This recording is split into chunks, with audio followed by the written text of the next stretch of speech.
ರೀ ಅದು ಸಂಗೀತ. ಅಯ್ಯೋ ಫೋನ್ ಬರ್ತೈತೆ. ನಂದು ಸಂಗೀತದ ಬಗ್ಗೆ ಯಾವನೋ ನನ್ನ ಮಗ ಹಾಕೊಟ್ಬಿಟ್ಟವನಲ್ಲ, ಯಾರಿರ್ಬೋದು? ನನ್ನ ಮಗ ಬಾಬುದೇ ಕೆಲಸ ಇದು. ಹೆಂಗಾರು ಮಾಡಿ ಮ್ಯಾನೇಜ್ ಮಾಡ್ಬೇಕಲ್ಲಪ್ಪ. ದಿವ್ಯ, ನಿನ್ ಫ್ರೆಂಡ್ ಹತ್ರ ಫೋನಲ್ಲಿ ಮಾತಾಡಾಯ್ತಾ? ಈಗ ಬಿಡು, ಟೆನ್ಷನ್ ಮಾಡ್ಕೋಬೇಡ. ಇವಾಗ ಅದೇನೋ ಶಾಪಿಂಗ್ ಹೋಗ್ಬೇಕು ಅಂದಿದ್ದಲ್ಲ, ಹೋಗೋಣ ಬಿಡು. ಶಾಪಿಂಗು ಎಲ್ಲ ಶಾಪಿಂಗ್ ಮಾಡಿಸ್ತೀನಿ. ಕೊಡ್ಸಲ್ಲ ಅಂದ್ರೆ ಮೊನ್ನೆ ತಾನೇ. ಏನ್ ಮಾಡಕ್ಕಾಗುತ್ತೆ, ಕೊಡ್ಸಲ್ಲ ಅಂತ ಅಂದೆ. ನಾನು ಹೆಂಡ್ತಿಗೆ ತಾನೆ.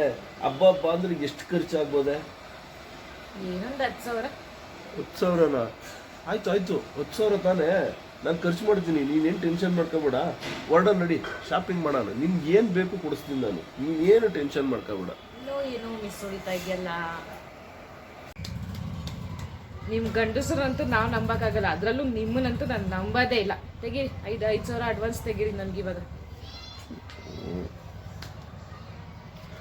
ಶಬರಿಮಲಿಂದ ರಬ್ಬರ್ ಬ್ಯಾಂಡ್ ಹಾಕೊಂಡು ಖರ್ಚು ಮಾಡ್ದೆ ತಗಲ ಹಾಕೊಂಡು ಕೊಟ್ಬಿಡ್ತಾ ಇದ್ದೀನಿ.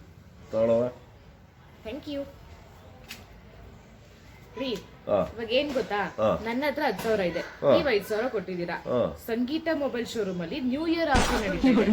ನಾವೊಂದು EMI ಮೊಬೈಲ್ ತಗೊಳ್ಳೋಣ. ನೀನ್ ಅವಾಗ್ಲೇ ಹೇಳಿದ್ದು ಸಂಗೀತ ಮೊಬೈಲ್ ಶೋರೂಮ್ ಬಗ್ಗೆನಾ? ಹೌದು. ಅಯ್ಯೋ, ನಾನು ಏನೇನೋ ಅನ್ಕೋಬಿಟ್ಟಿದ್ದೆ ನಿನ್ಗೆ.